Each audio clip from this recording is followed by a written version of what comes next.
And relax. It looks like FIFA are set to approve the transfers of Said Benrahma to join Lyon and Pablo Fornals to join Real Betis. After a mishap with their equipment last night at the London Stadium, we must be using Fujitsu or something. The Horizon software is embedded at the London Stadium computers. But whatever the reason that happened for those two transfers, it appears that FIFA are satisfied with it and they're set to approve the transfer. So Pablo Fornals and Said Benrahma will get their moves. And I'm pleased for the players because the period between deadline last night and up until this afternoon has been one of uncertainty for both of them, but also a very embarrassing period from West Ham as well. I think there's always been an air of confidence the Pablo Fornals deal would go through. David Moyes did his press conference earlier ahead of the Man United game on Sunday, and he was confident in that the Fornals deal was fine and that West Ham did everything they were supposed to at their end, as had Real Betis, and there was no reason for Fornals to go. But I don't think there was that confidence with Said Benrahma going to Lyon. Now, I do think a large part of that is because of the reaction of the French club. It was a very quick and aggressive and angry reaction from Lyon, pointing the finger at West Ham, making accusations straight away. And understandably being frustrated because it's a £17 million transaction. They thought they had Said Benrahma, then they believed because what West Ham hadn't done, they weren't getting their player on deadline day. So understandably they were angry, but it looks like it's resolved now. There's still one thing though that doesn't really add up for me. Now, before I get into it, please do subscribe if you're new to the Hammers Chat Forum channel. I've just realised we're not far off 25,000 subscribers over here. So if 61 of you could subscribe that haven't done so already, we'd hit 25,000 subscribers tonight. That would be nice, wouldn't it? New signings for West Ham. Well, one new signing for West Ham and 61 new subscribers to Hammers Chat Forum channel. And we're on the 25,000 mark. It would be a nice milestone to hit before we play Man United on Sunday. Now, the one thing that doesn't really add up for me, and ultimately it doesn't necessarily matter anymore, but when all this came out, West Ham never released a statement, but what they did do was address their journalists, because the journalists have connections to West Ham, all released the same thing at the same time. Ex-West Ham employee, Dermesh, Jacob Steinberg, Vauchane, all those that have press access released the exact same thing, word for word. It was just a copy and paste job. And it was along the lines of a deal couldn't be completed for Said Benrahma prior to 11 PM. And that doesn't add up.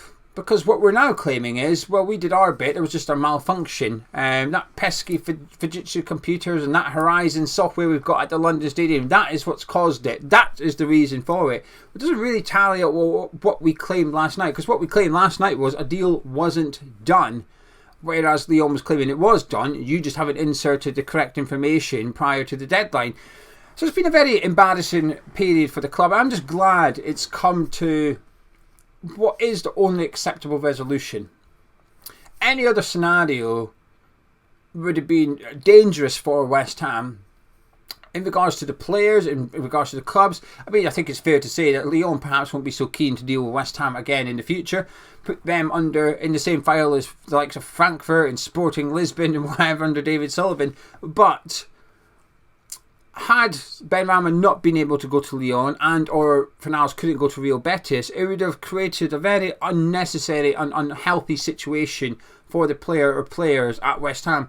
Because could you see Benrahma return? Benrahma's still in France. This morning, as all this uncertainty has been going on, Benrahma's remained in France and hasn't travelled back, which I understand, and I don't think he should have done. I think he should have stayed there and hoped that this would be resolved. But this was the only solution that would appease all parties: West Ham, Lyon, Real Betis, and the two players in question as well. And it's the right thing by those. And you know, last night we were left in the dark, but there was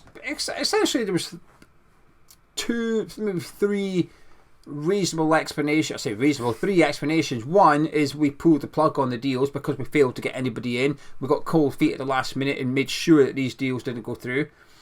The second one was somebody's made a massive admin error. And the third one was there was a genuine IT failure at West Ham of some descriptions which prevented that.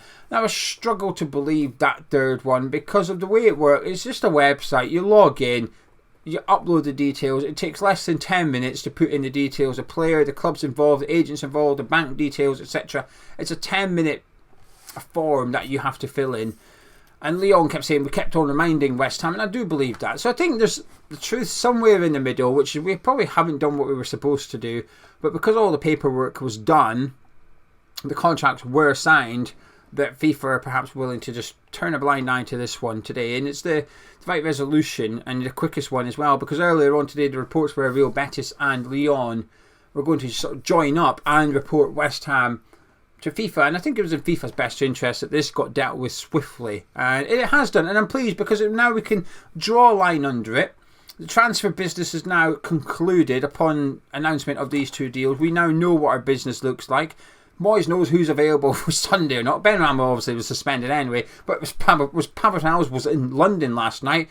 This move didn't go ahead. Arguably, it could be Manchester on Sunday, but he looks like he's got his move as well. And when we look back at the transfer business, I'm going to exclude the youngsters for a second, but we'll get back to them. I think the signing of Calvin Phillips is a really good one. He hasn't got off to the best start, but I think he played all right last night. Obviously, a glaring error in the second minute. I think he was quite shaky for the next half hour. A few stray passes that should have been simple enough for a player like him. Souček in particular was maybe 15 yards, and it was a yard away from Souček when it reached him. So definitely a bit of rustiness there, which I naively wasn't expecting. I've been reading the Manchester City side of things, and they were saying, don't worry, West Ham, Matt Sharp, don't worry about it. Our training is so good, he's already Matt Sharp, and I fell into that trap, didn't I? But I'm not going to apologise for believing that Manchester City's training standards are that high. It seems feasible and realistic, doesn't it? Anyway, I think for the second half hour, he played 66 minutes, so the second 32, 35 minutes of his game last night, I think he was fine. I think he played well. Not good, well, solid, comfortable after a shaky start. And I'm hopeful that this will be a good signing for us, and he's going to have a big impact on us in a positive manner rather than a negative one last night. Going forward for the rest of the season, I think it's a really good signing. The problem is, when you look at the outgoings, now Teal Kerr left immediately. I'm okay with that one. Is it a gamble to not replace him? It's a small gamble. There is an element of risk there, but I think it's reduced heavily enough. The real gamble is what we've just done, which is allowing Fornals and Benrahma to go and essentially not replacing either of them. Now, I think there's an argument to be said that Maxwell Cornet is one of the replacements, and I'll cover this in more detail next week between the Man United games and Arsenal games. But our attitude, David Moyes' attitude towards Maxwell Cornet has to change, and it has to change now, overnight, just like that. It has to change. He must be one of the replacements. So ideally, I think we still could have done with another signing. David Moyes, before the window opened, said he wanted a left winger. During the window, he's spoken about his desire to bring in a left winger, and I do believe we tried to. But again, more a little bit embarrassment factor 50 coming into this one. So we looked a little bit silly last night with regards to not entering information into FIFA's transfer matching system. But I think what that has done, I think it's overshadowed two or three things here. I think that has taken the attention away and overshadowed what was a poor performance last night against Bournemouth. Another boring performance from us with very little creativity whatsoever in that. I say very little, that's being generous. No creativity in that team last night. And little desire to go on and win the game. I did the player ratings earlier, and I just said something, and Chippy replied, picked up on it, and said that he felt it was I can't remember what he said, but he basically suggested it was a good phrase to use. And I thought, oh, you know what? I sounded quite intelligent saying, not intelligent, it was a good line to use. So when I did the player ratings, I just spoke about how at half time we changed the formation, and we'd gone from like a 4-2-3-1 Phillips, he injured Ashton. With James Ward-Prowse left wing, Souček in the 10, and we switched up to a bit of a diamond of a midfield 4, and I said that we'd changed things. All we did in the second half, though, was defend differently. That's all we did. There was no difference in how we attacked. The amount of attacks was the same, not very much. And I can't remember where I was going with this one, but last night we were starved of creativity, we were starved of options, and we desperately needed it. But the whole palaver with Said Benrahma and Pablo Fornals has sort of overshadowed that a little bit. Not necessarily West Ham fans, but the bigger, wider football audience. Nobody's discussing how poor West Ham were, because we're discussing the failure to insert some data to a website before 11 p.m. in France. I think it's also overshadowed what was a failure to bring in an attacking player. And I think there's a lot of people at the club could be embarrassed by this January transfer window. And it starts at the very top with David Sullivan. I think he can be a little bit embarrassed by what we've done. I think Tim Steiden's got a little bit of egg on his face in regards to chasing Ibrahim Osman. Whoever was responsible for deciding to go after Jota, and I've got a suspicion it was David Sullivan. I don't know this, it's just a guess. My own feelings. That's embarrassing as well. And we failed to get in a left winger. The manager made it very clear before January transfer window, I would like a left winger. I want to move Paqueta and need a left winger to do that. So what we did do, we went into the January transfer window with arguably 3 senior options at the club in Benrahma Fornals and Cornet, as well as Paqueta. Obviously, so we had 4 senior players that can play on the left. We've come out of the January transfer window with 2.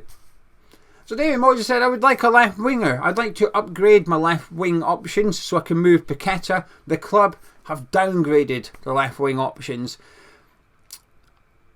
Unbelievably, I think Moyes is the one that's come out the transfer window with not looking stupid. I think the other ones have to some extent. And we can all argue, this is my opinion. My opinion is Steiden got the Osman deal wrong, but I think that could have been rectified, and I think he was prevented from rectifying that by David Sullivan. The Jota one was stupid, and generally it was just a failure to bring someone else in. Moyes spoke last night about how he wanted to get a left winger in, but we didn't manage to make it happen.